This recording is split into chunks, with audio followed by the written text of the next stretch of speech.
contiene, ahí está. Ahora sí, estimados señores, ya estamos grabando.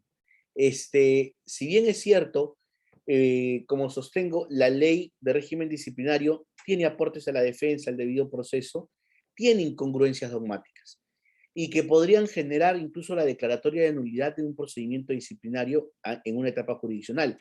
Una de esas deficiencias es esta forma de la mal llamada indagación preliminar o acciones previas previstas en el artículo 105 y siguientes del cuerpo normativo del régimen disciplinario, porque hacen mención a acciones previas que realizan los órganos de investigación y que se valoran en la etapa de investigación y decisión, pero con términos errados.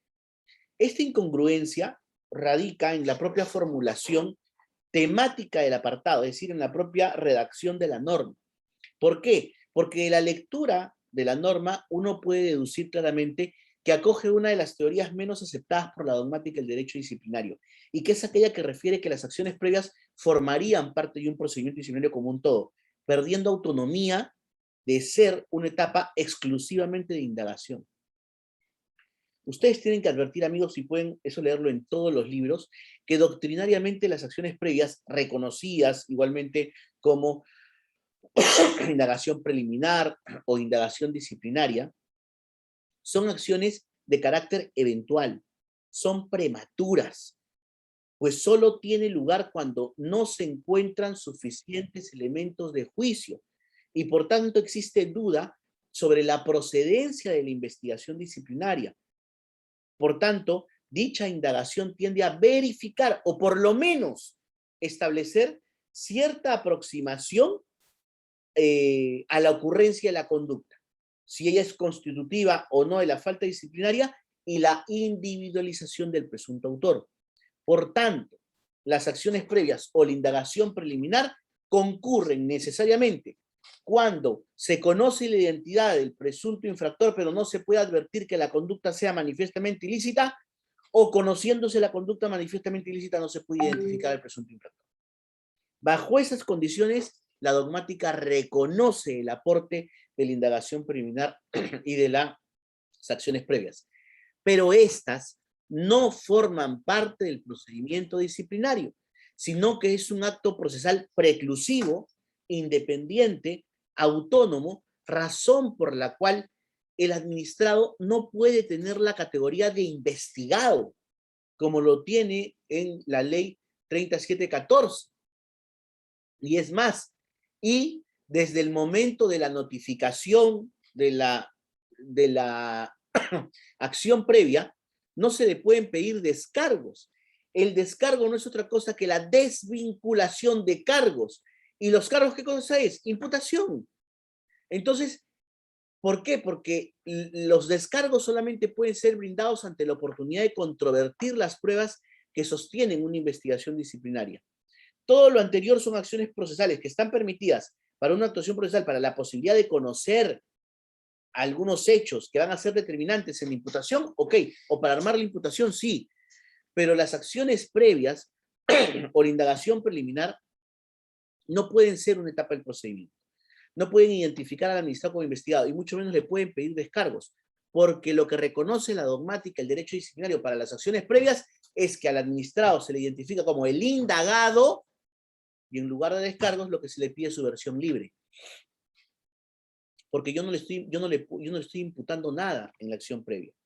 Y no le puedo imputar y por tanto lo que debo pedir es la versión libre, que es justamente la tesis en donde yo no le pido que se incrimine, sino simplemente que me cuente los hechos, de tal manera que se facilite o que se reconozca si es que ha concurrido o no los elementos suficientes para demostrar o para proseguir para proseguir este tema del quiebre, digamos, de la función pública.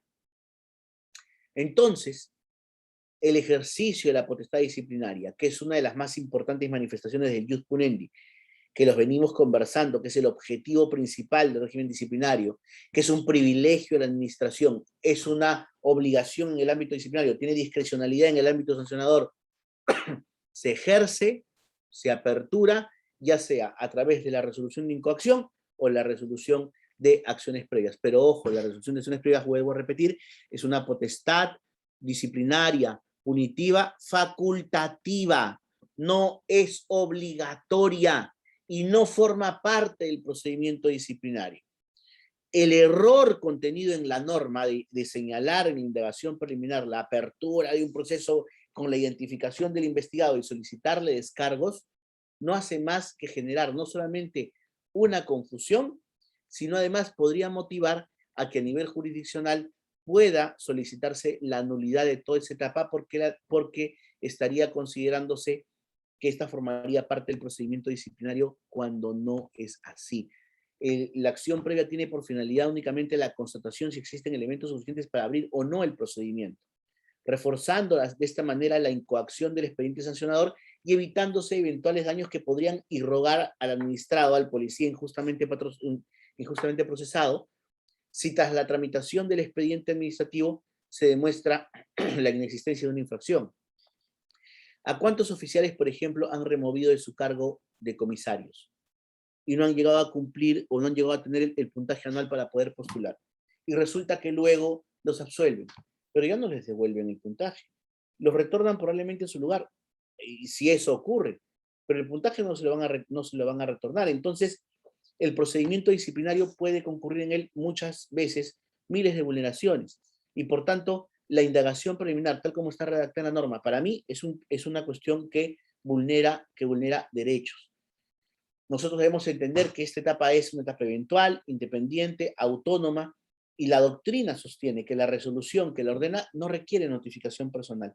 Y esto se explica por el hecho de que se desconoce la identidad supuestamente de la persona que debe ser notificada y que una vez reconocida esta de manera inmediata debe dictarse la resolución ordenando el inicio de la investigación disciplinaria. La que debe notificarse es así personalmente el administrado. Pero si dentro de estos términos no se logra establecer la identidad del funcionario cuestionado, la identidad del policía que supuestamente ha cometido la infracción, resulta obligado a archivarla y que se disponga que hasta que no concurran elementos suficientes para demostrar una responsabilidad, tenga que archivarse. ¿Puede reiniciarse la actuación? Sí, por supuesto, pero solamente en caso haya la posibilidad de imputarla, investigarla y sancionarla. Y claro está, siempre y cuando no hubiera prescrito, ¿no? No sé si el doctor Estefano ya está con nosotros.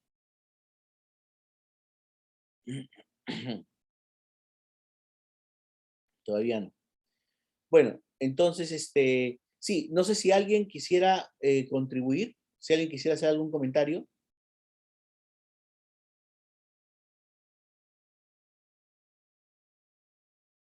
Doctor, buenas noches. Buenas noches, ¿qué tal? ¿Cómo está? Buenas noches, doctor. Una consulta, doctor. Una vez que te notifican con las acciones previas, yo podría solicitar al órgano disciplinario que me faciliten los actuados que han dado lugar a la notificación de acciones previas. Lo que pasa, John, mira, qué buena tu pregunta. Eso es justamente uno de los problemas que genera tal como está redactada o formulada la acción previa a la indagación preliminar en el ámbito peruano. ¿Por qué? Porque Inspectoría podría negarse diciéndote que no hay procedimiento administrativo y que tú no estás imputado del procedimiento y por tanto como no eres parte del proceso, no hay un procedimiento, entonces no tendría nada que notificar. Y ahí está justamente la incomprensión, porque como Inspectoría va a poder decir que no te puede notificar si no eres parte del procedimiento si la categoría que te está dando en el procedimiento es la de investigado y te está solicitando descargos. Entonces, la falta de conocimiento o notificación de esos documentos, ¿tú qué consideras? ¿Consistiría en una vulneración del debido proceso, sí o no? Claro, doctor. Así es, Porque correcto. yo me encuentro en calidad de indagado, más no se me tendría que poner esa denominación en la resolución con la cual me notifican Ajá. como investigado, sino lo que usted ha manifestado anteriormente, el término debería ser indagado más no investigado. Correcto. Y tampoco se te deberían solicitar descargos. Mira, John, vamos a poner un ejemplo. Imagínate que tú eres un juez, ¿correcto? Y nosotros sabemos perfectamente, porque así lo establece la norma, que el plazo de caducidad es de 9 meses, ¿correcto? Entonces, resulta que este proceso se aperturó con acciones previas el 1 de enero. Febrero, marzo, abril, mayo, junio, julio, agosto, septiembre, octubre. Y resulta que el 1 de octubre, ¿correcto? Yo pido caducidad. Mira, han pasado 9 meses. Pero las acciones previas duraron de enero a junio. Y recién en julio se expidió la resolución de autoapertura de procedimiento. Pero yo pido la caducidad en octubre, ¿correcto? Y el órgano disciplinario me dice, no señor, usted no puede pedir la caducidad en octubre porque el procedimiento se iniciado en julio y las acciones previas duraron de enero a junio. ¿Hasta ahí me sigues, John? Así es, doctor. Correcto. Imagínate que tú eres un juez constitucional y yo te presento la demanda. Señor juez, le presento a usted la demanda por vulneración del derecho al debido proceso.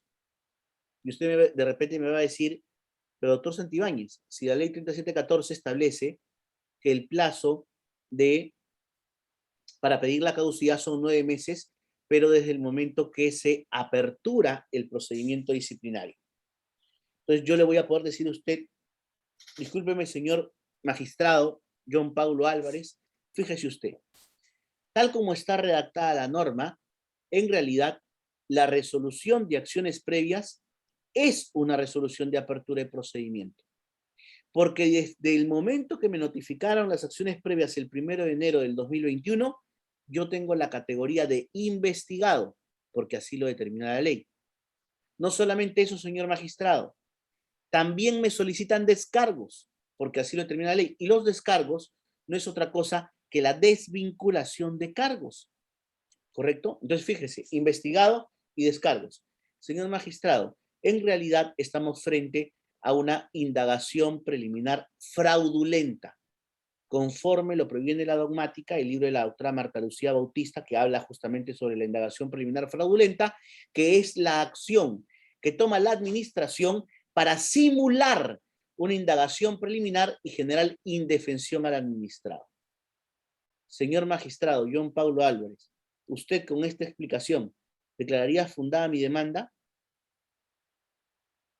Así es, doctor, porque se ha vulnerado el debido procedimiento. Correcto, eso es lo que va a pasar. Eso es lo que va a pasar. Y eso es lo que un juez constitucional haría, declarar fundada una demanda. ¿Por qué? Porque la norma está mal redactada, está mal hecha. Y lo que hacen es, y más aún, cuando generan indefensión en ese extracto que no es procedimiento disciplinario propiamente dicho, el administrado va a poder luego cuestionar la decisión y va a poder decir que él estuvo involucrado en un procedimiento de indagación preliminar fraudulento. Muchas gracias, John. A ver, César creo que tiene una pregunta. Gracias César. a usted, doctor. Gracias. César, adelante. ¿Qué tal, doctor? Buenas noches. Excelente su experiencia. Estoy escuchando ahí con relación a las acciones previas. En las oficinas de disciplina dicen que sobre la caducidad lo contabilizan desde que se inicia el procedimiento, Sí, claro. porque ellos dicen que las acciones previas no está imputado lo que es la infracción, solamente son los hechos. Entonces, ¿cómo uno va a saber qué infracción ha cometido? Primero son los hechos. Yo no sé de ellos la postura que tienen, pero bueno, yo también presentaba unos documentos y igualito sucede y responden de esa manera que no, que la infracción comienza cuando se inicia el procedimiento, no en la acción de empleo, porque solamente son hechos. Ese doctor, ¿qué me puede acotar sobre eso? Gracias. Sí, gracias, César. Yo creo que, lógicamente, nuestro órgano disciplinario lo que pasa es que está enjaulado en una ley que fue hecha por un bobo, por alguien que no conoce el tema disciplinario, porque, como vuelvo a reiterar, ha confundido los términos y esa confusión de términos hace Esa confusión de términos hace que hoy por hoy tengamos este problema en la norma. Es cierto, no deja de ser cierto lo que dicen los amigos de inspectoría. La caducidad opera a partir del dictado de la resolución de apertura del procedimiento. Es correcto, pero también es correcto que la propia ley tiene su incongruencia cuando, siendo la acción previa una etapa preclusiva, independiente, optativa, califica al administrado como investigado y le solicita descargos.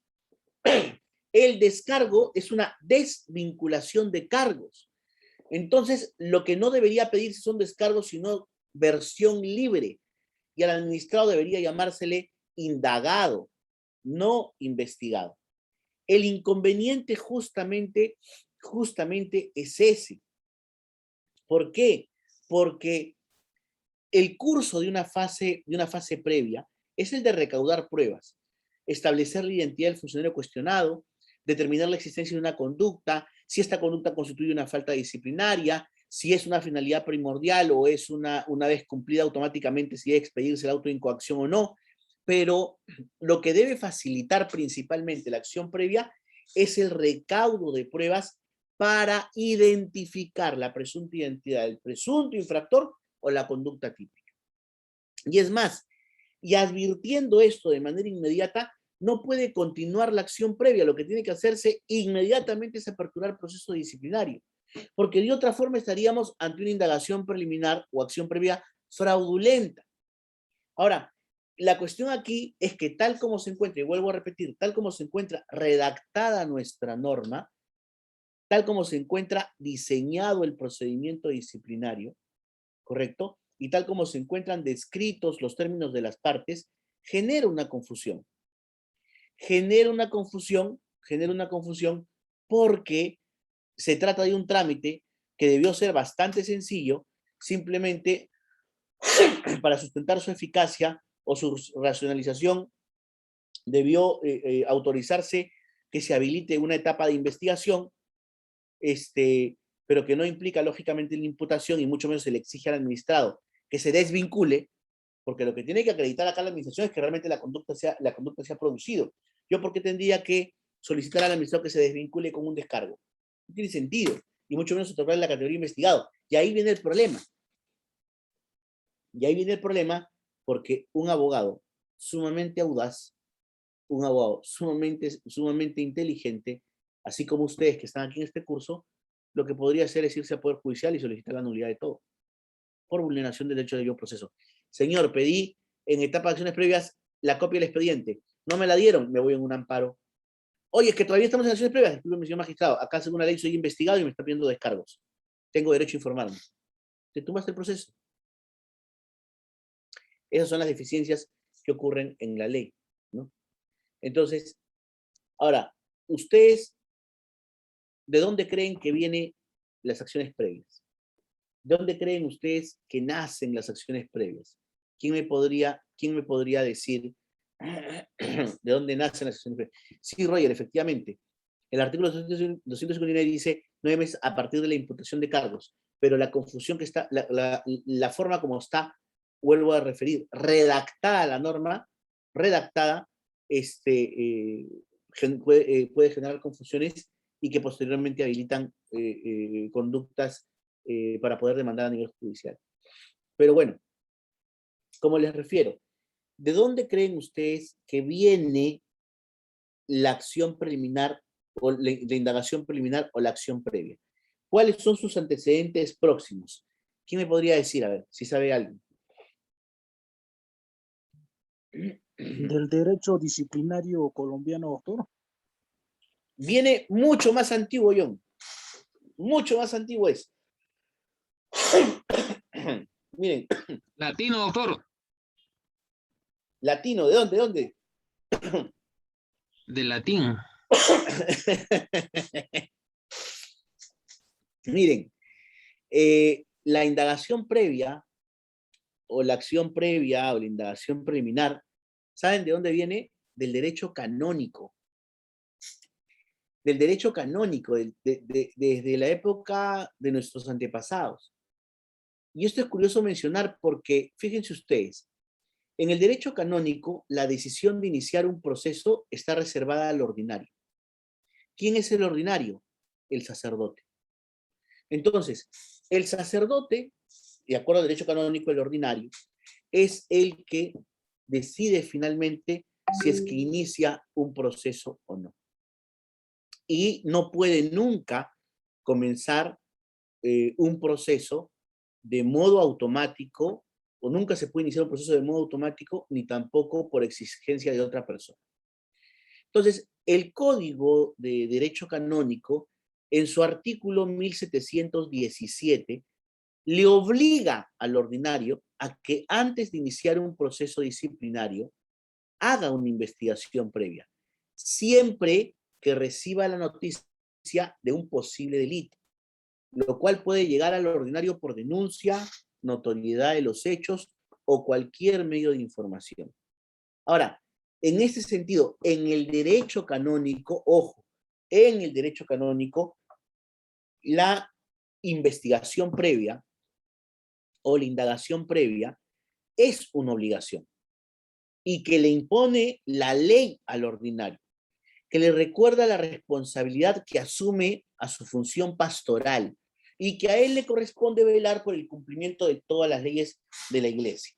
Ahora, a pesar de ello, a diferencia de lo que hemos hablado, que en el derecho disciplinario el principio de oficialidad obliga a la apertura del procedimiento, a diferencia de ello, el ordinario no tiene principio de oficialidad. Y el ordinario decide discrecionalmente, sin importar el resultado de la investigación ni la evidencia, ojo, él decide, muy a pesar de que esto exista, es decir, que hay evidencias, si inicia o no proceso. Y es que en el derecho canónico la imposición de pena es el último recurso, después de intentar por otros medios la solicitud pastoral. Es quizás por eso que de repente no sancionan con tanta severidad a los sacerdotes pedófilos, ¿no? Porque en realidad no importa, en el derecho canónico, no importa los resultados de la investigación, y mucho menos importa la evidencia. Quien decide es el ordinario, si lo abre o no lo abre. ¿Por qué? Porque la investigación previa no sustituye a la fase instructoria teniendo por finalidad la acción previa una finalidad pastoral. Entonces, aquí, digamos, lo que dice el código canónico es que el ordinario deberá considerar la conveniencia de la apertura de un procedimiento. Este no se hará si hay consentimiento de las partes y, lógicamente, muy al margen del tema de la investigación que pudiera existir. Algo duro, ¿no? Algo increíble. Pero bueno, y ahí viene el tema de la acción previa a la indagación preliminar. Ahora,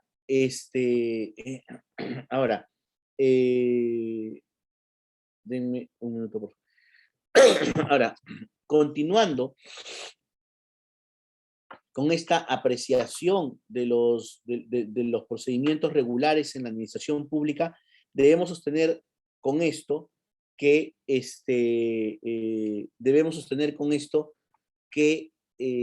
con anterioridad a la iniciación del procedimiento se pueden realizar actuaciones previas como objeto de determinar con carácter preliminar si concurren o no las circunstancias que justifiquen tal iniciación.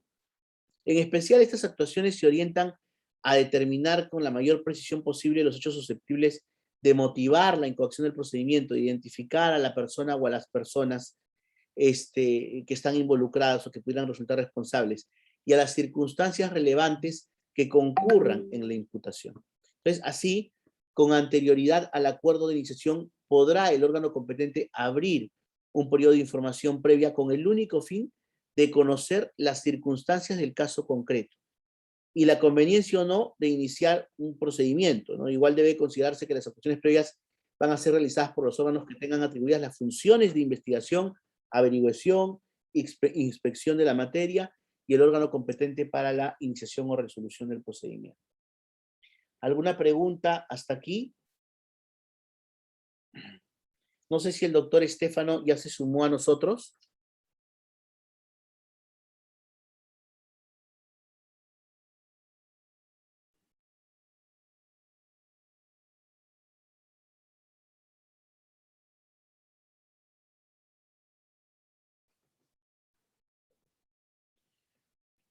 ¿Me dan un minuto, por favor? Voy a comunicarme con él.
Bueno, todavía no está el doctor Estefano, creo.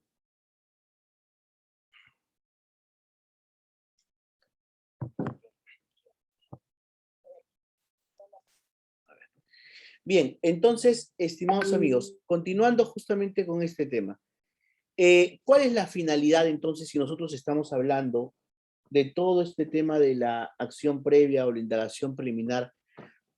¿Cuál es entonces la finalidad de esto? Bueno, definitivamente la conveniencia en relación con los procedimientos disciplinarios se sustenta en la gravedad y la trascendencia que supone el ejercicio de una potestad disciplinaria, ¿correcto?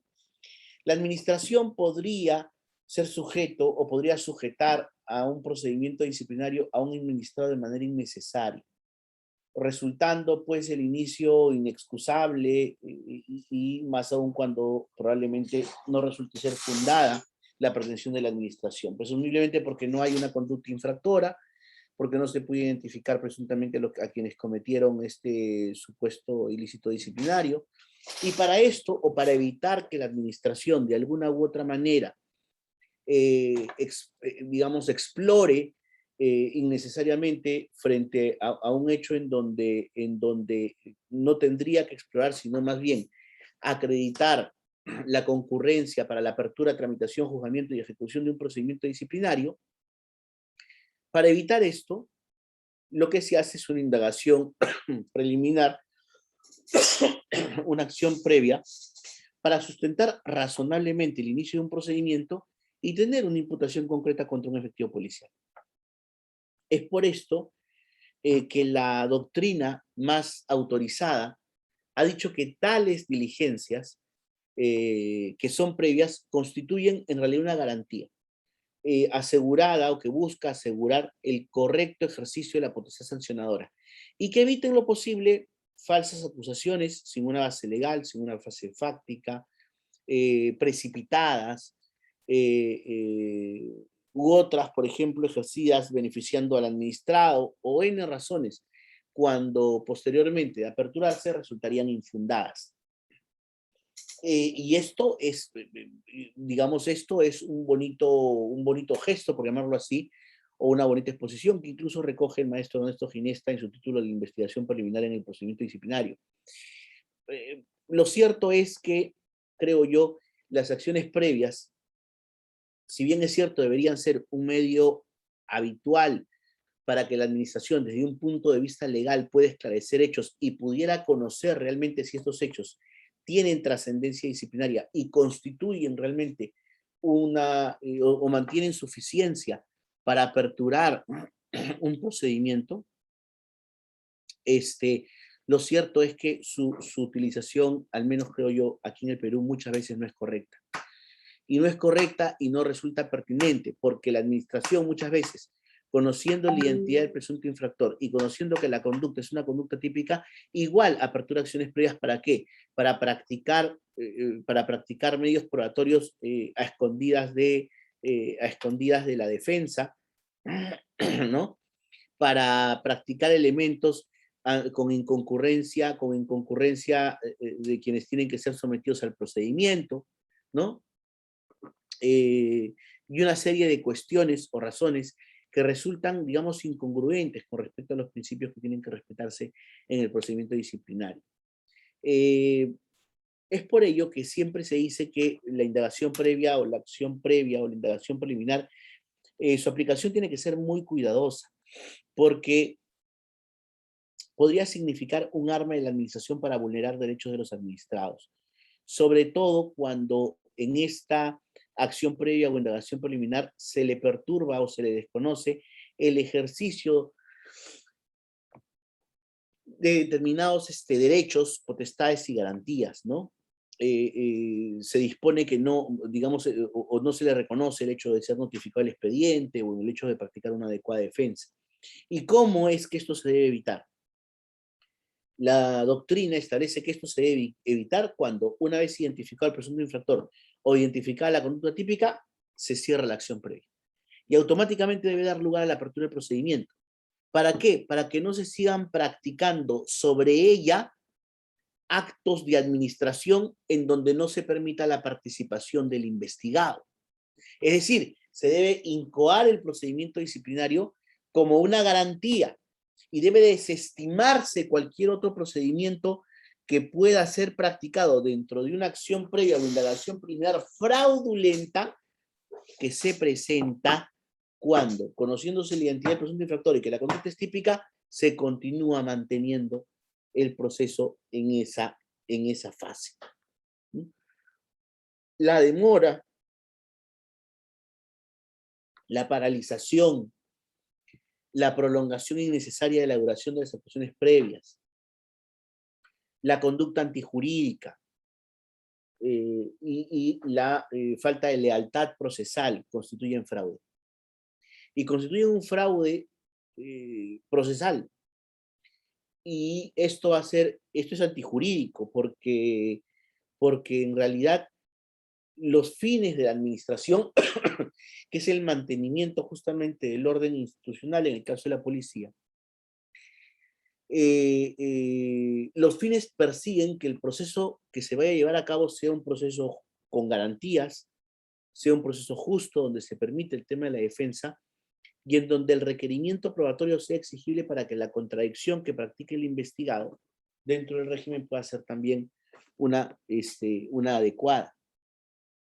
La indagación preliminar, por tanto, debería constituir un acto de prudencia de la administración, en virtud de la cual debería analizar a conciencia los elementos constitutivos de una conducta infractora y verificar los medios probatorios existentes y advertir si son suficientes para una incoacción, identificar a los funcionarios involucrados en la realización de la conducta que se está reprochando. Y posteriormente eso decidir si apertura o no proceso, en donde va a buscar la culpabilidad. Eso es lo que debería hacerse. Pero lamentablemente lo que ocurre aquí es que dan las acciones previas y quieren prácticamente hacer todo en acción previa para no permitir la participación del administrado, todo en acción previa y generar indefensión. Y eso es lo que no puede permitirse. Y sepan ustedes que si eso ocurre, entonces estaríamos frente a una indagación previa o acción previa o indagación preliminar fraudulenta. ¿Correcto? ¿Alguna pregunta al respecto, por favor? ¿O algún comentario?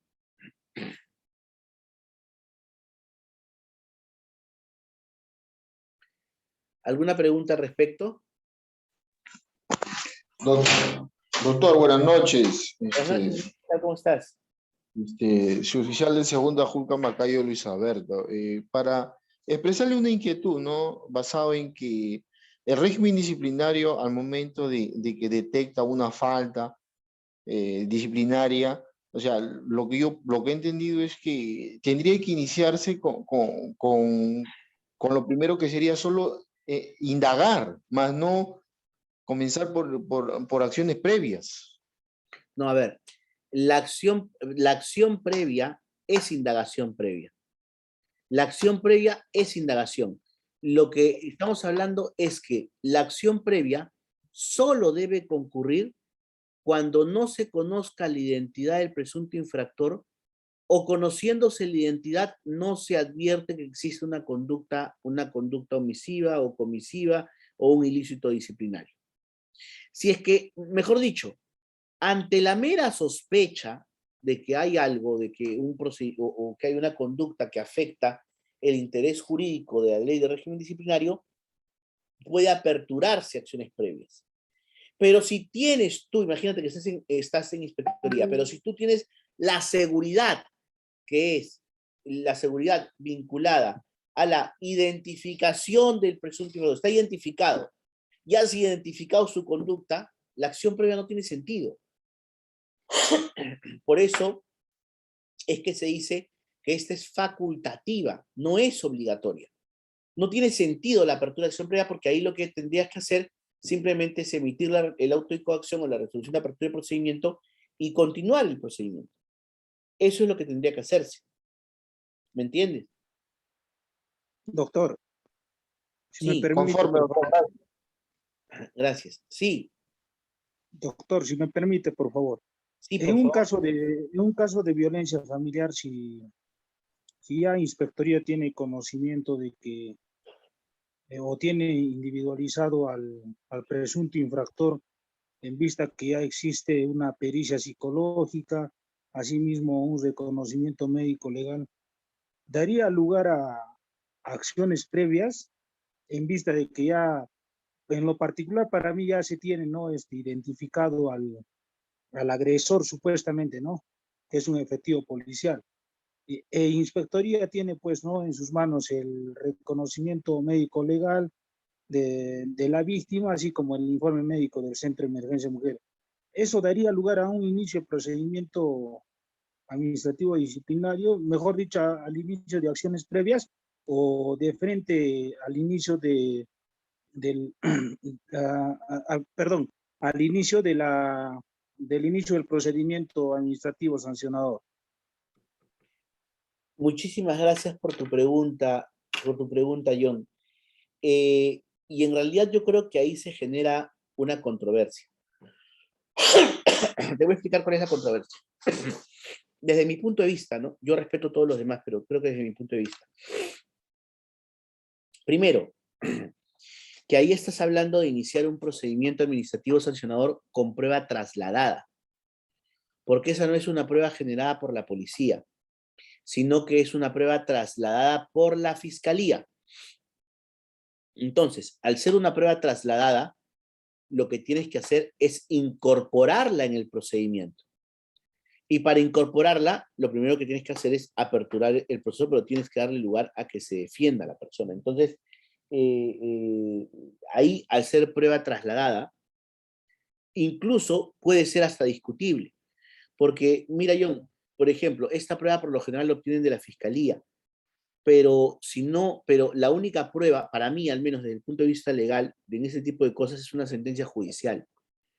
Es más, una sentencia judicial consentida. ¿Por qué? Porque incluso hasta los peritajes pueden ser desvirtuados en la etapa intermedia.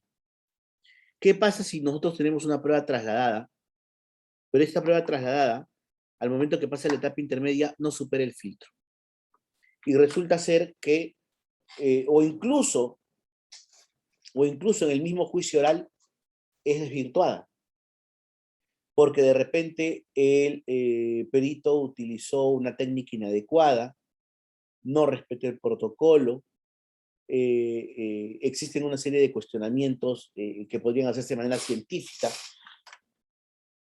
Esa prueba trasladada solamente tendrá, digamos, rigurosidad o validez, al menos para mí, cuando tengamos una sentencia judicial condenatoria.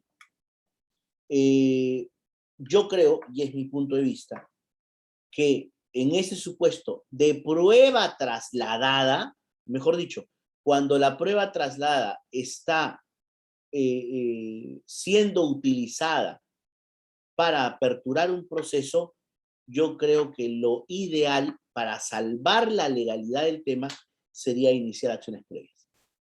Y notifico al administrador y le digo, a ver, señor, notifico a usted, bueno, tengo que utilizar los términos de la ley, investigado, con la finalidad de advertir que esta Policía Nacional tomó conocimiento de estos hechos, ¿correcto? Y con respecto a ellos solicitamos su versión libre o una aclaración para ese momento a partir. Introduzco la prueba trasladada, introduzco las pericias que se han practicado y en base a eso aperturo procedimiento disciplinario. Después, lógicamente, de recoger los descargos, ¿no? Eso es lo que yo haría, estimado John Paul. Gracias, doctor, muy amable. No, a usted. Pero dinos, John, a ver, ¿tú qué opinas? Porque me gustaría también conocer tu opinión. Doctor, o sea, para mí yo creo que si bien es cierto, se trata de una prueba trasladada, entonces también yo creo que sí debería darse lugar a unas acciones previas para poder de repente escuchar pues al indagado, ¿no? Porque en este caso no tendría todavía la calidad de investigado, pero como usted dice, durante el proceso penal se puede desvirtuar, pues, ¿no? La pericia psicológica, inclusive las declaraciones en sede fiscal, puede ser que en las declaraciones existan contradicciones. Entonces, yo también estoy de acuerdo con su opinión de que es necesario en este caso iniciar unas acciones previas, ¿no? En vista de que se trata de pruebas trasladadas provenientes del Ministerio Público. Totalmente de acuerdo, estimado John Paulo. Alguien que opine lo contrario, aquí la idea es todos aprender y discutir de todos los puntos de vista. Alguien que opine lo contrario en ese sentido, o alguien que quisiera opinar al respecto, alguna experiencia, algún caso, porque este tema es importante, es interesante. Sí, Doctor, adelante. doctor Santibáñez, una inquietud que tengo, ¿no? Si hablamos de prueba trasladada, nos referimos al tema penal, pero si Inspectoría decide abrir un proceso, no tendría que ver solamente en el tema administrativo. Ahí no Lo que estaríamos pasa, vulnerando el principio de autonomía del régimen disciplinario. sí, lo que pasa es que justamente ahí hay un tema, y esa es otra cuestión que es discutible. Lógicamente que en el procedimiento disciplinario, por el principio de autonomía y la responsabilidad, el órgano disciplinario tendría que generarse sus propias pruebas, ¿correcto? Pero la dogmática, el derecho disciplinario permite la prueba trasladada. Ahora bien, esta prueba trasladada tiene que seguir, digamos, tiene que seguir determinados requerimientos. No es que solamente yo diga, voy a trasladar la prueba y en base a esto, o sea, voy a mandar una solicitud y voy a introducirla en el procedimiento. La prueba trasladada tiene límites para su incorporación en el procedimiento disciplinario, ¿correcto? Y tiene que practicarse sobre ella el principio del contradictorio. Ahora, para quienes no sepan qué cosa es una prueba trasladada es aquella prueba practicada en otra instancia y que puede ser utilizada en este caso en el ámbito disciplinario. Entonces, yo lo que hago, por ejemplo, es trasladar la prueba de un proceso penal, ¿correcto? Trasladar la prueba de un proceso penal para poder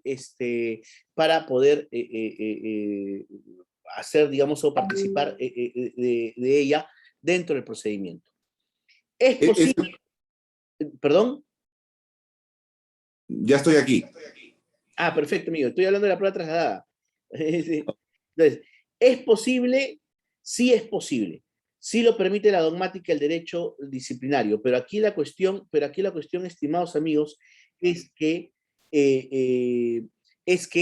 la prueba trasladada no, posteriormente tiene que pasar por el principio de inmediación. ¿Qué significa esto? Que tiene que correrse traslado, tiene que correrse traslado a todos los miembros, a todos los que forman parte del procedimiento, para que formulen su contradictorio. Y es más, y tiene que reaperturarse la prueba en instancia administrativo-disciplinaria para que se practique el principio, vuelvo a reiterar, de la inmediación, que es aquel principio sobre el cual la persona que tiene a su cargo el juzgamiento del proceso conozca de cerca, con sus sentidos, cuál es el rol que juega la prueba que se está aportando. ¿Por qué? Porque la inmediación constituye un principio probatorio en virtud del cual el juzgador debe valorar su resolución sobre la base de las impresiones personales que obtiene de la prueba recibida en el procedimiento principal, sin que se pueda reemplazar tales elementos de comprobación por la prueba reunida en la investigación preparatoria. Entonces, amigos, aquí el tema, como refieren otros autores, el juzgador no debe dictar sentencia con apoyo en lo consignado en actas, por ejemplo, si no fue un fundamento de prueba trasladada. ¿Por qué? Porque la prueba trasladada lo que le va a permitir este canon de inmediación es practicar el canon de inmediación y de esta manera va a poder excluir vicios y limitaciones que provienen probablemente del otro tipo de procedimiento. Entonces, lo que tiene que hacerse es, en base al principio de inmediación, traslado de la prueba, la reaperturo, la pongo a disposición de las partes y ahí permito la actividad probatoria y el contradictorio de todos. Y sumado o pasado a esa fase, recién le introduzco y puedo dar fiabilidad a la prueba y puedo darle una valoración para que pueda ser considerada para la emisión de mi resolución, ¿no? ¿Tú qué opinas, estimado amigo Estefano? Justo voy a tratar de introducirme al tema y le pido las disculpas de paso a todos, incluido al doctor Santibáñez. Llegué a domicilio y la reunión pues continuó. Hasta incluso le manda un saludo César Gutiérrez aquí de Puente Piedra. Ah, sí, claro. Sí. ¿Te lo ha jalado tu equipo?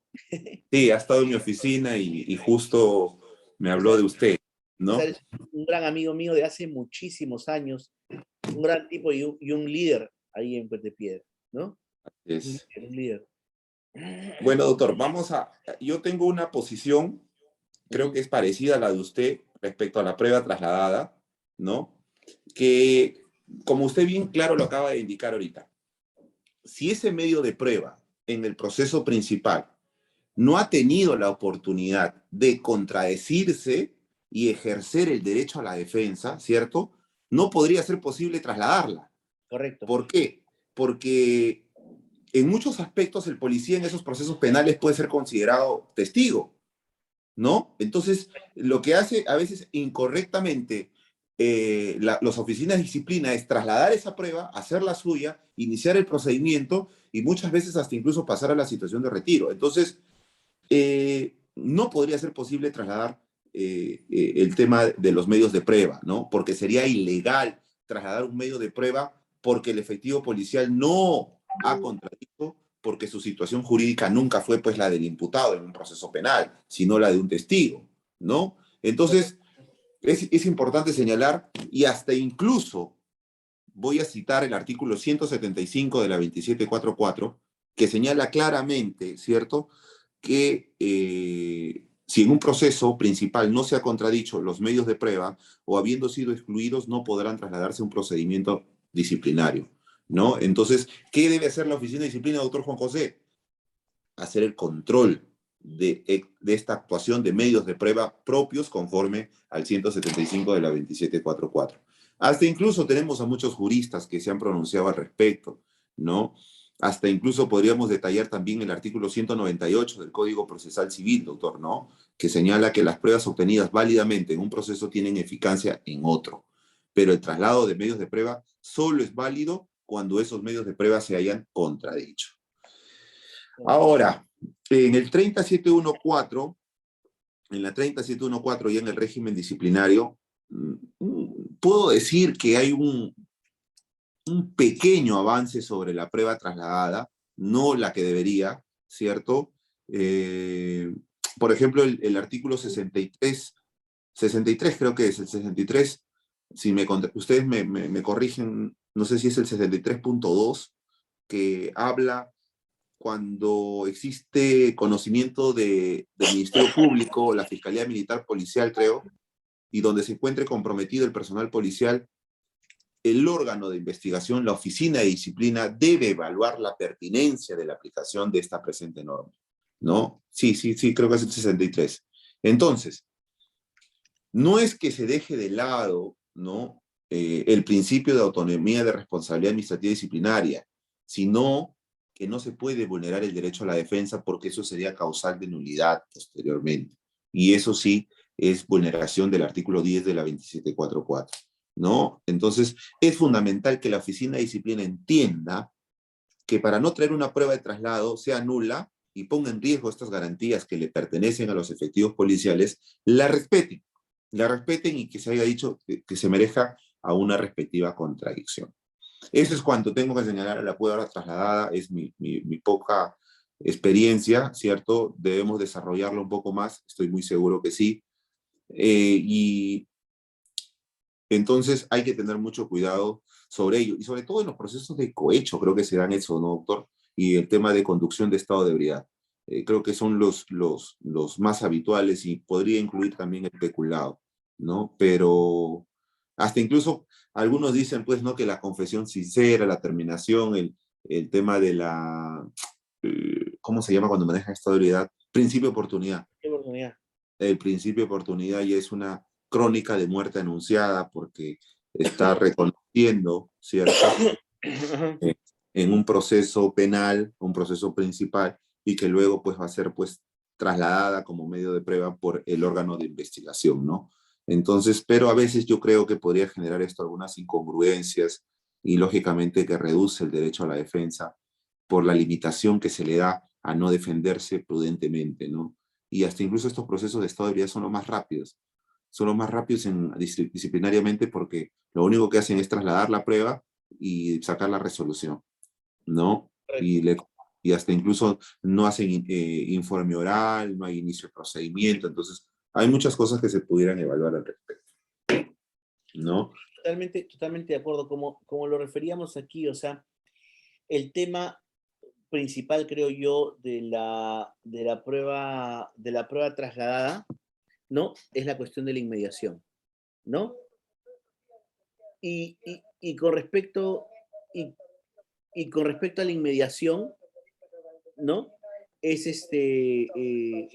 Con respecto a la inmediación, justamente debemos tener en cuenta que la casación 05 ya ha resuelto del 2007, ha resuelto que esa tiene dos dimensiones, ¿no? Una personal y una estructural. La primera se refiere a los datos relacionados con la percepción sensorial del juez, el lenguaje, la capacidad narrativa, la expresión, la manifestación, y en segundo término, a la estructura racional del contenido de la prueba. Entonces, aquí, digamos, el tema en ese contexto, la casación ya ha resuelto que para que la prueba trasladada pueda surgir efecto en otro proceso, lo que tiene que haber es inmediación.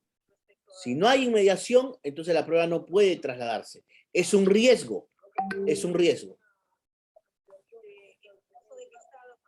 Doctor. Sí. Me permite, por favor. Le estaba escuchando al doctor Estefano respecto a la contradicción que deben de pasar las pruebas trasladadas. O sea, a lo que yo entiendo es que si en sede de fiscal, yo como investigado o en calidad de imputado, no he tenido el derecho de contradicción, entonces esa prueba no puede ser trasladada al derecho disciplinario o a los órganos disciplinarios, mejor dicho. Recuerden ustedes que la prueba en el régimen disciplinario policial, para que requiera su admisibilidad probatoria y respeto al derecho a la defensa y el debido proceso, debe pasar por el principio de contradicción y de inmediación, como bien lo señala el doctor Juan José Santibáñez. Y un dato más, estimado amigo, para todos ustedes. A mí me sirvió bastante para entender este tema el artículo que el doctor Juan José escribió en el EP, Pasión por el Derecho, lo van a encontrar como la prueba en el régimen disciplinario policial. Detalla muy, y si gusta en este momento voy a ver si lo puedo compartir en los grupos de WhatsApp, pero los invito a leer ese artículo, pero como acabo de decir, los medios de prueba que se desarrollan dentro del procedimiento administrativo disciplinario, respetando la autonomía, ¿cierto?, deben limitarse y exigirse como mínimo el derecho a contradicción y de inmediación, ¿no? Y hasta incluso podríamos hablar, pues, los protocolos, las declaraciones, las manifestaciones, ¿no? La reconstrucción de los hechos. Entonces, todos esos medios de prueba tienen que correrse un traslado. Y eso podría ser causal de nulidad, ojo, de los actos procesales. No sé si el doctor concuerda que sí podría concretar en una nulidad. Sí, yo también creo que sí podría concretar una nulidad, porque lo que pasa es que es vulneración del derecho al debido proceso, vulneración del derecho de defensa, y lógicamente puede llevar a una nulidad, ¿no? A una nulidad, de todas maneras, ¿no? Y tal y como lo dijo usted, ¿no? Me acuerdo de esa parte que dijo, más aún si el propósito de la oficina de disciplina o del órgano de investigación está a esclarecer un aspecto determinante del caso, ¿no? Entonces se necesita cuidar esa seguridad jurídica y el equilibrio procesal de las partes. Recuerden eso, cuidar la seguridad jurídica, porque eso va a causar nulidad posteriori. Y es por eso que ven tantos casos que dicen, ¿cómo pudo regresar? ¿Cómo pudo reincorporarse? Pues es que no se respetó su seguridad jurídica y el equilibrio. Muchas veces las oficinas de disciplina lo que creen es pasando a la situación de retiro de la manera más rápida y cometiendo sus errores abruptos, luego pues en sede de contención administrativa. Es por eso que ustedes, una de las partes o la cereza del pastel en los procesos contenciosos es verificar dentro de la parte procesal si se respetaron el proceso de contradicción y de inmediación de las pruebas. Y con ello verificarse, ¿cierto? Si se cuidó su seguridad jurídica y si hubo un equilibrio de las partes, ¿no? Entonces, por ahí creo yo que tienen ustedes que respaldarse. No pueden matarse. A veces hablan con el cliente horas tras horas, doctor, horas tras horas, y la solución está en la parte procesal del debido proceso y el debido procedimiento. Recuerden ustedes, cuiden la seguridad jurídica y el equilibrio procesal, y más aún, las oficinas de disciplina. Yo sé que hay varios aquí de mis amigos que se han unido a participar de las oficinas de disciplina. Lo que deben hacer es respetar el debido proceso para esclarecer un hecho. Con eso van a lograr un montón de cosas, y sobre todo son garantías que coadyuvan a buscar la verdad, que es lo que todos queremos, ¿no? Entonces, tengan mucho cuidado al respecto. ¿Tienen alguna pregunta ahí?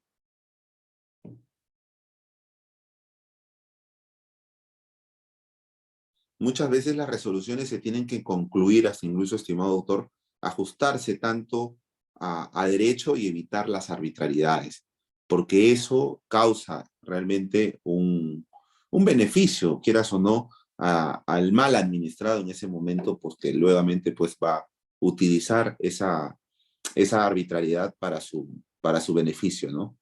Por eso adelantar opinión públicamente, cometer errores en el procedimiento propiamente dicho, está incorrectamente, ¿no? Antes era peor, antes los generales salían a hablar a los medios de comunicación y expresaban que ya lo iban a pasar al retiro al personal, o sea, esta persona va a ser expulsada, ¿no? ¿Dónde está el debido proceso? Hoy día hasta incluso, hoy día la noticia del día ha sido pues la de un cadete, ¿no? De la escuela de oficiales. Si bien es cierto, tiene el debido proceso, la presunción de inocencia, pero mira su condición de sujeción intensificada de ser un Sí, cadete, cómo ya puede estar involucrado en una orden de captura por extorsión, ¿no? sí, vi que estaba involucrado, y una pena en realidad, ¿no? Porque, pero ahí yo también cuestiono, y creo que eso ha sido un tema de discusión permanente, los Mm. criterios de selección, amigo. ¿Por qué? Porque, ¿Dónde está ese famoso polígrafo, no? Que tanto dicen exacto, que es. exacto, o sea, los criterios de selección del personal, el tema de la averiguación, el tema, digamos, del entorno, o sea, es importante que en realidad eh,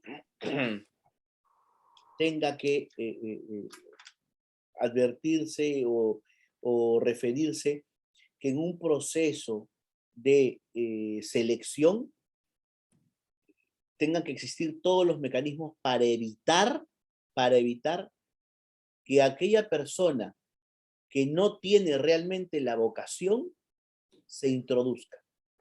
Es pues como que en el ejército peruano se meta pues un soldado de otro país, ¿no? O que metas al enemigo dentro. Es lo mismo. Estás metiendo una persona involucrada en un acto delictivo, es el enemigo de la policía. ¿Dónde están, vuelvo a repetir, pues, los procesos de selección, el famoso polígrafo, el famoso test psicológico, ¿no?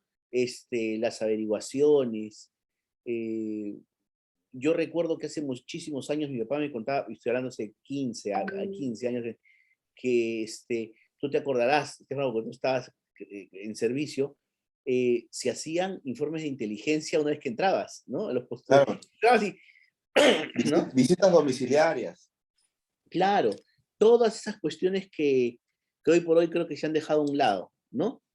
Y que en realidad generan o han obligado a que tengamos una noticia tan penosa como la de la mañana, ¿no? Que en realidad involucra a toda la familia policial, ¿no? Fuera de que pueda gozar de la presunción de inocencia, pues, ¿no? Ya estar involucrado en un problema así creo que no lo hace digno de ser un cadete, ¿no? Creo que un cadete tiene que ser una persona intachable, ¿no? No tener cuestionamientos públicos, ¿no? Pero bueno, Doc, yo quiero ponerle un caso en concreto. Por ejemplo, Sí. Hay un suboficial que es testigo que utiliza un técnico para acreditar su versión.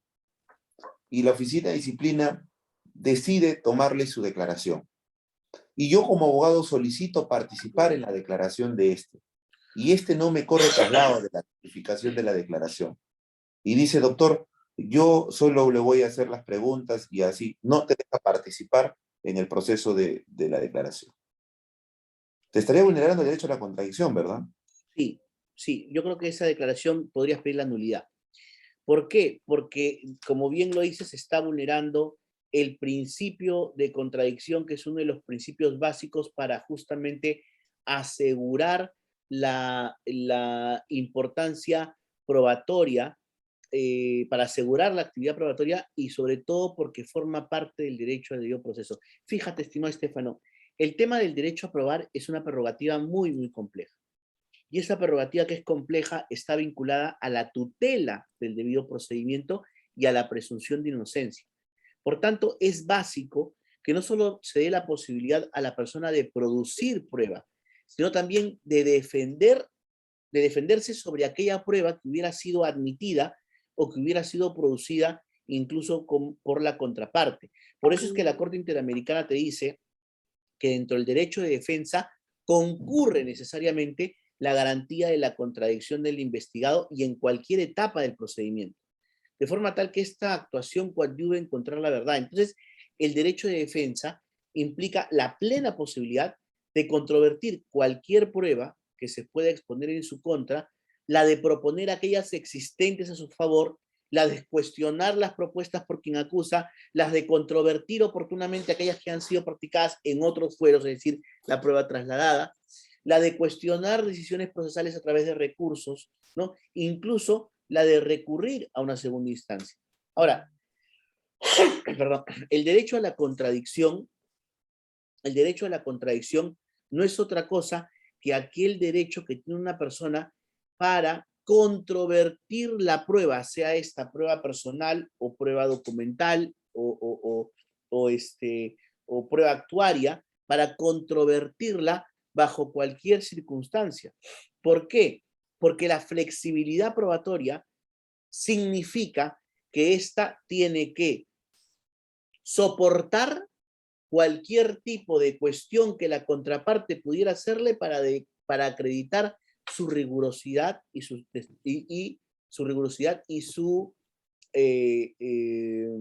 sustentación. Entonces, aquí, si yo tengo justamente a una persona que va a declarar, yo puedo solicitar el contradictorio, porque el contradictorio es uno de los principios que regula el procedimiento administrativo sancionador en cuanto permite al administrado participar en el íter procedimental a los efectos de garantizar su defensa. El principio del contradictorio, también conocido como participación intersubjetiva, hace referencia al derecho que tienen los administrados para participar en el interior del procedimiento, constituyendo de esta manera un canon de protección y de garantía a la tutela de sus propios derechos. Lo dijo el profesor Dromi lo ha dicho el profesor Jesús David Rojas Hernández, lo dijo el profesor Gómez Tomillo, lo dijo Barrero Rodríguez. Todos sostienen que el contradictorio es una necesidad y el contradictorio permite justamente a que, por ejemplo, sobre una declaración, un abogado pueda hacer un contrainterrogatorio a quien está siendo sometido a una entrevista, a un testigo. Y de esta manera, desacreditar la fiabilidad de esa persona que está aportando una prueba oral y que se traduce en un medio declarativo. Y al ser un medio declarativo que posteriormente va a ser discutido como prueba, el abogado de la parte tendría derecho a contradecirlo o a discutirlo en la etapa que se está procesando. ¿No?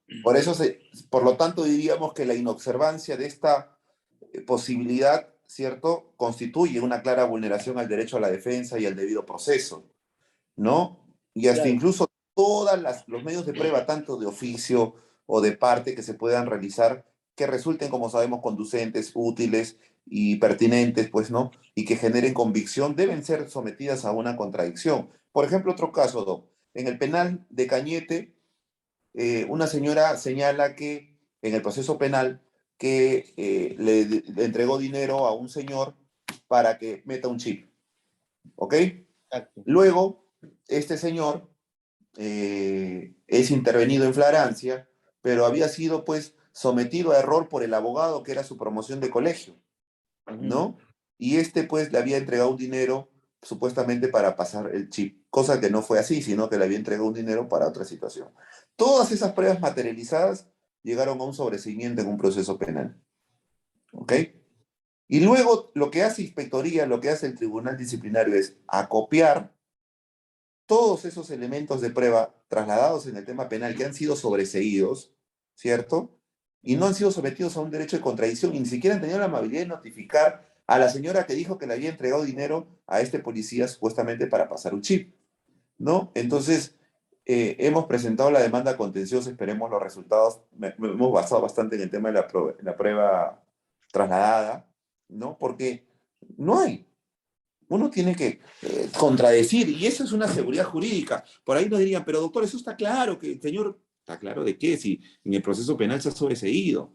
Entonces, hay que tener mucha situación con el tema de la contradicción y poder objetar, ¿no? Lógicamente que esto va a generar carga procesal, carga laboral, ¿no? Pero es parte del debido proceso y por lo tanto se tiene que respetar.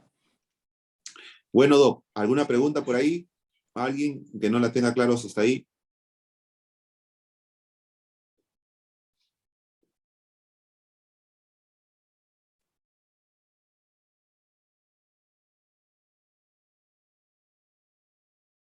Nada, todo está. Todos han venido, creo que, y lo que pasa es que creo que todos han gritado los goles de Perú. Han quedado sin voz. Entonces sí, yo me quedo sin voz porque estoy un poco enfermo, pero todos Buen creo que partido. no, te soy sincero que no lo vi, no pude verlo. Estaba en audiencia hasta hace un momento. Sí, me comentó.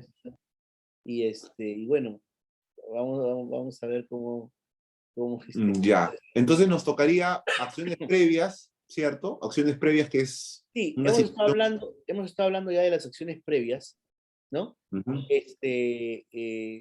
Yo hice una introducción aproximadamente de 20 minutos, pero yo creo que los últimos 10 minutos acá te acompaño, estimado Estefano, para conocer tu opinión con respecto a las acciones previas. Ya nosotros hicimos algunos comentarios y luego para ya, digamos, terminar con lo que creo que serían los derechos de los investigados en las acciones previas, ¿no? Y que deben ser reconocidos por la norma.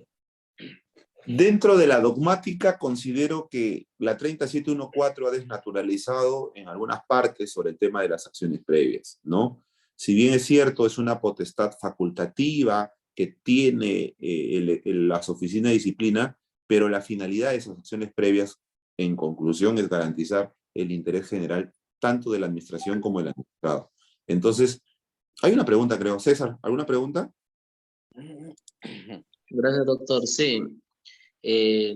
Quisiera preguntarle sobre las acciones previas.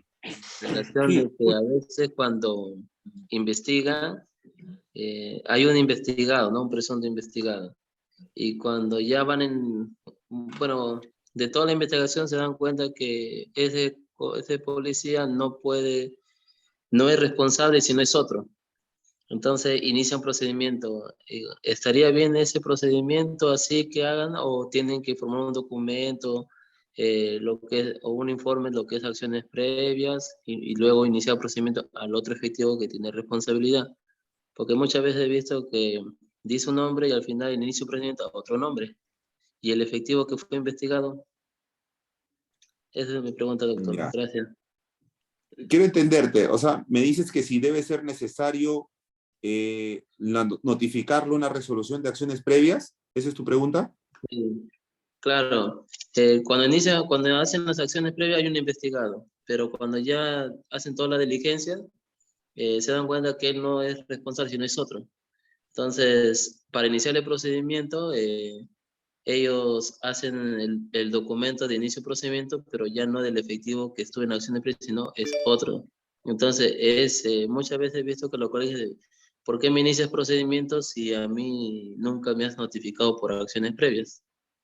Así indican. Ok, mira, yo no sé si el doctor opine lo mismo, pero yo sí opino que en todos los casos, cuando el jus ponens del Estado, o sea, esa facultad que tiene las oficinas de disciplina, se deben formular una resolución de acciones previas, porque tiene que motivar la presencia del efectivo policial y tiene que motivar la legalidad de una investigación preliminar para identificar a los presuntos administrados y conocer más sobre los hechos. Entonces, para tener esa legalidad facultativa de recabar todo lo que te acabo de mencionar, se debe plasmar en una resolución de acciones previas. ¿Qué? Caso parecido sucede, por ejemplo, porfa, en si la llama así, instancia, son las 8 de la noche y es una ¿no? oficina. Le contesta En el la- fantasma. Exacto. En las acciones previas, ¿no? En las acciones previas, hasta incluso yo he visto que toman declaraciones sin haber notificado la resolución de acciones previas. Correcto. Y eso es contradictorio porque es vulneratorio al derecho a la defensa, al debido proceso. Tiene que hacerse una resolución donde se plasme. Por ejemplo, en la fiscalía, cuando inician un procedimiento, la comisaría recibe la denuncia, lo traslada con un oficio a la fiscalía y la fiscalía inicia una disposición y se la regresa a la policía para que siga investigando. Más o menos por ahí entra el ejemplo. La policía, cuando tiene esa facultad, esa oficina de disciplina, se tienen que plasmar en una resolución de acciones previas. Entonces, como bien dice este cuadro, la finalidad de las acciones previas es identificar, ubicar y acopiar indicios, evidencias, pruebas y otras. Considero yo, doctor, que en este caso no notificar una resolución de acciones previas y haber recabado elementos, indicios, pruebas antes de un inicio de procedimiento con fecha anterior es causal de nulidad por haber contradicho el principio de legalidad y las garantías previstas en el artículo 10 de la 2744. ¿Usted opina lo mismo ahí, doctor? Sí, opino lo ¿Que, mismo. Opino que es lo mismo. causal? Sí, es Ok, causal. Sí, exacto. Entonces, estamos de acuerdo en eso. si bien es cierto, desnaturaliza un poco la dogmática, me imagino que eso habrá hablado con ellos, ¿no? Porque propiamente la dogmática dice, cuando no se tiene identificado a los autores, o sea, ¿cuándo se aperturan las acciones previas? Cuando no se tiene identificado a los autores o cuando faltan a copiar indicios, evidencias. Nadie está diciendo que no tienen la facultad de realizarlo. Nadie. Todo lo contrario, pero formula tu resolución para que ampares esa seguridad jurídica y le dé tranquilidad a tu proceso que estás iniciando como encargado o oficina de investigación. Y en el caso del administrado es porque tiene derecho a la defensa. Y hay una contradicción cuando te piden descargos en acciones previas, porque ¿de qué te vas a descargar si aún no tienes una imputación prevista en tu resolución de acciones previas?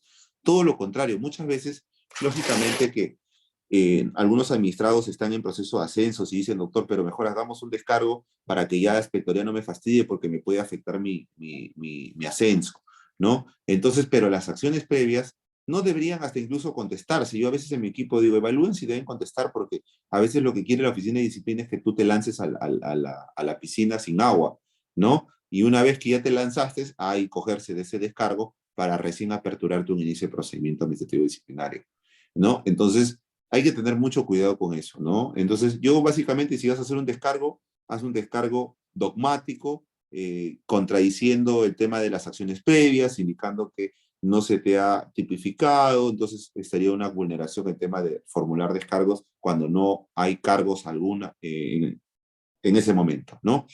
Entonces, la norma en el 105 regula eso de manera contradictoria a la domáctica, porque dice que presentes tu descargo en un plazo máximo de 5 días hábiles, ¿no? Entonces, yo pregunto a veces, ¿cómo te puedes descargar, no? Si no hay ninguna imputación. Lo único que quieren es que tú le llenes de información para que ellos te puedan iniciar. Pero la información obtenida en acciones previas tiene carácter de confidencial, conforme también lo señala pues, la Ley de Transparencia y Acceso a la Información, ¿no? Pero las actuaciones derivadas de las acciones previas son parte del expediente administrativo disciplinario, motivo por el cual son de acceso a las partes. Asimismo, el artículo 50 habla de la 30714, ¿cierto? Que cuando se apertura, cuando el órgano de investigación presuma la comisión de una infracción grave o muy grave y realiza diversas diligencias procesales con la misma finalidad, identificar, ubicar, acopiar indicios para recién formular el inicio en procedimiento administrativo disciplinario. Recuerden, ¿cuánto tiempo de plazo tiene? Tiene 30 días hábiles para realizar visitas de constatación, declaraciones de entrevistas, recopilación de informaciones, verificación documentaria y otras que resulten necesarias. Tiene que hacer, pregunta doctor, ahí también yo creo que, no sé si concordamos, ¿se podría aplicar un control de plazos si te han notificado acciones previas y después de 30 días hábiles no te han iniciado o no han contestado nada? Sí, claro, formular una queja. Así es, porque en el plazo previsto ya se encuentra 30 días hábiles. Y eso es el dato para mis amigos, porque a veces dicen, doctor, ¿qué puedo hacer? Me iniciaron acciones previas, pero aún no me han señalado nada. Entonces, recuerden ustedes que pueden realizar una queja, pero también hacer un control de plazos cuando quieres portarte bonito y no pelear mucho con la oficina de disciplina. No sé si hemos hablado de las etapas, la etapa de investigación, está la etapa de decisión, hay una primera y segunda instancia dentro de la etapa de decisión, ¿cierto? El procedimiento ordinario dentro de las infracciones graves son 10 días hábiles para ejercer su derecho a la defensa, que es el plazo para presentar descargos, 20 días hábiles para la investigación y al término formula el informe administrativo disciplinario. Y tiene 10 días hábiles para ampliar si así lo solicita el informe disciplinario. Esta es la etapa de investigación que se realiza la oficina de disciplina. Luego es trasladada a la oficina de decisión o a la inspectoría descentralizada o a la IDET, que tiene 20 días hábiles para decidir después de recibir el informe administrativo disciplinario. Puede solicitar a la oficina de disciplina que amplíe el informe si así ser necesario, o como también decirle, oye, recabe más información porque me has mandado muy vago esto. Luego, la decisión dentro de 15 o 20 días hábiles puede emitir su resolución. Y ahí tú tienes tus 15 días hábiles para presentar recurso de apelación, si en este caso, pues, si es una infracción grave, recuerda que es a la inspectoría macrorregional, ¿no? Si es una infracción muy grave, recuerda que es al tribunal de disciplina. En el procedimiento prácticamente de muy graves, son 10 días hábiles para ejercer su derecho a la defensa, luego 35 días hábiles para el proceso de investigación dentro de ordinarios, y puedes pedir una ampliación de investigación de 50 días hábiles. Doctor, yo acá tengo una consulta. Todos estos términos deberían ser plasmados en una resolución de la Oficina de Disciplina cuando se amplía el plazo, cuando señala el plazo para la investigación, ¿cierto? Y yo he visto que aún no se hace, ¿no? Solamente se consigna, bueno, la norma dice que tengo 50 días hábiles, por lo tanto tengo 50 días hábiles. Pero para darle una legalidad procesal, considero que las oficinas de disciplina deberían formular esa resolución que motive los 50 días hábiles para la investigación, porque recuerda que la norma te dice que es compleja. Entonces, para que la defensa pueda aplicar un control de plazos o una queja al respecto, tiene que saber por qué la oficina de disciplina dio esos 50 días hábiles ampliatorios de la investigación. No necesariamente solo porque ellos tengan esa facultad, puedan pues simplemente ampliar y no decir nada. Sí, claro, es ¿No? correcto. Yo también creo lo mismo. O sea, aquí el tema es que tiene que estar adecuadamente fundamentado, porque de otra manera, recuerda que uno de los principios básicos también del debido procedimiento es la motivación de resoluciones. Y la Exacto. motivación de la resolución no es solamente que haya motivación de la resolución sancionatoria, ¿no? La resolución de apertura de procedimiento, así no sea una resolución impugnable, también es una resolución que merece motivación con especial rigurosidad, ¿no? Pero, pero no se hace, ¿no? Es más, el órgano disciplinario no expide resoluciones que debería estar obligada a expedir, como por ejemplo, el rechazo de un medio probatorio propuesto por el administrado. Lo hace a través de una carta informativa, cuando debería hacerlo a través de una resolución, ¿no? ¿Por qué? Porque es una decisión que está resolviendo sobre una pretensión del administrado dentro del proceso.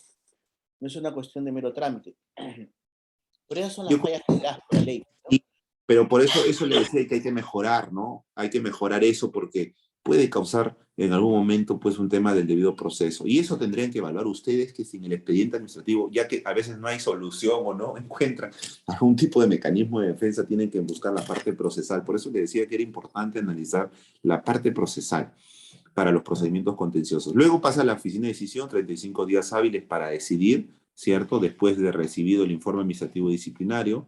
Y si es necesario cuánto tiempo ampliar, tiene que ser motivada en una resolución. La IDE en 35 días hábiles emite su resolución y usted puede presentar un recurso de apelación al Tribunal Disciplinario Policial donde van a ser trasladadas, ¿cierto?, a la sala competente, ¿no? Son 15 días hábiles para presentar.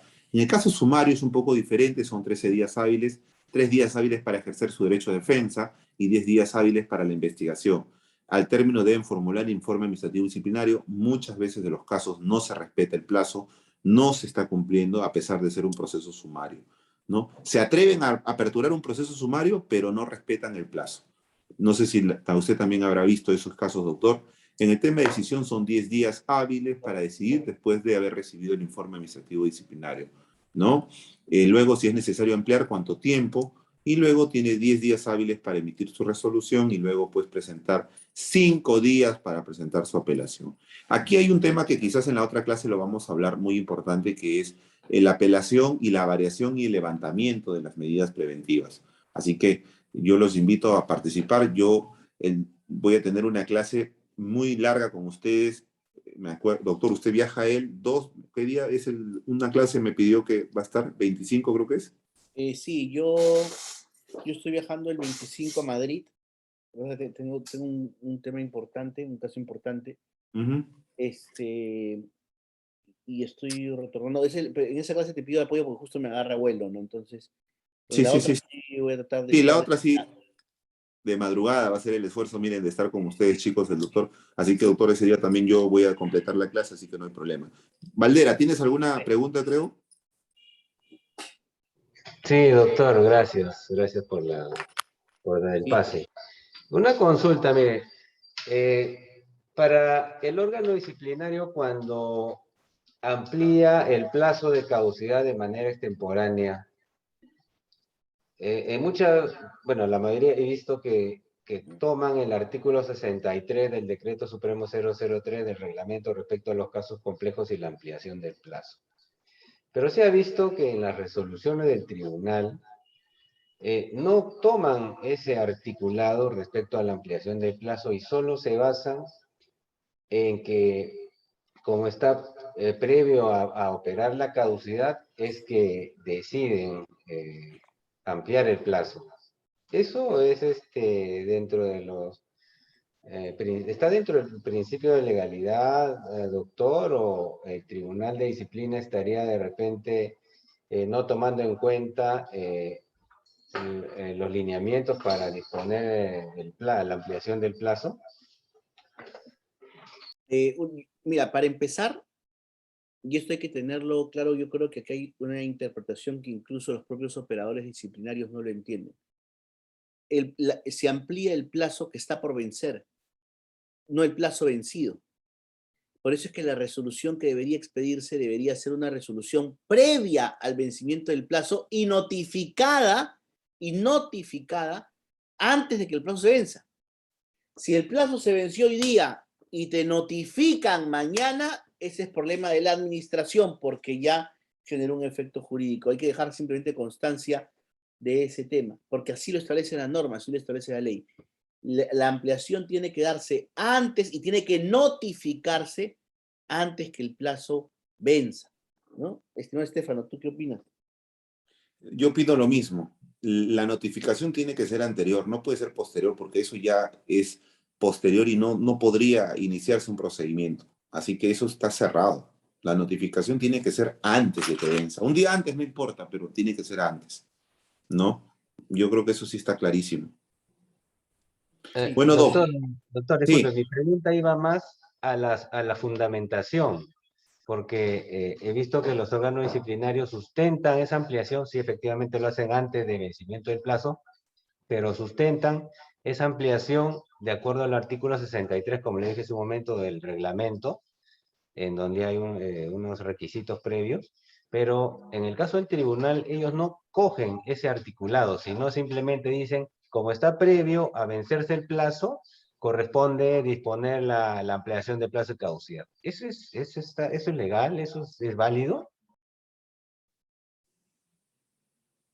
Lo que sucede es audio. que ahí, lo que sucede es que ahí habría que preguntarse, la resolución expedida por el tribunal, que al no respetar el artículo justamente 63 que hace referencia a los criterios para determinar la complejidad y la ampliación del plazo, ¿no? Es decir, que tenga que sustentar debidamente que sean más de 5 investigados, cuando se requiera realizar pericias u otro tipo de análisis, cuando se comprenda dos o más unidades policiales, cuando se requiera el plazo por declaraciones adicionales de los investigados o cuando concurran más de 3 infracciones graves, ¿no? Al no sustentarla, lo que está haciendo es expedir una resolución carente de motivación, pero digamos, la pregunta sería si es que esa resolución carente de motivación sería nula. Aquí lo que sucede es que yo creo que si es que el tribunal no, digamos, refiere o no expone de manera adecuada cuáles son los criterios para la determinación de ampliación de plazo de un procedimiento administrativo, estaría vulnerando el principio de legalidad, ¿no? Estaría vulnerando el principio de legalidad y estaría afectando el derecho de defensa del administrado. Yo Así es. concuerdo con Jorge Luis en ese extremo. Sí, yo opino lo mismo, como el tribunal, que es el garantista, ¿no? De la legalidad, hace suyo algunas cosas. Y hay muchas cosas del tribunal que vamos a conversar, que hay decisiones que, por ejemplo, el tema de la excepción del informe oral, que ya se le va a vencer el plazo, ¿no? Sustentan la pandemia para evitar los informes orales. Y creo que eso tampoco no podría darse. Doc, siendo 8 y 6, 9 y 6, y no sé si habrá otra última pregunta por ahí, por favor. Doctor, buenas noches. Sí. Sí, doctor, disculpe. Y en el caso de las quejas por defecto, ¿en qué procedimiento favorecería al administrado? ¿En el procedimiento administrativo o ya sería como avisorándose a un proceso contencioso administrativo? No, ya tienes que ir pensando en el contencioso, ¿no? La estrategia es para el contencioso ya. Porque a veces también hay una sola línea, ¿no? Hasta incluso hace una semana han declarado, bueno, han observado, porque fue en revisión, creo, ¿no? Una resolución del tema de las huelgas, ¿no? El tribunal, en ese caso. Bueno, Doc, nos estamos viendo en la siguiente clase, por favor. Y nuevamente pido la disculpa del caso, la siguiente voy a estar desde el inicio y vamos a detallar algunas cosas, ¿sí? Cuídense, un fuerte abrazo a todos.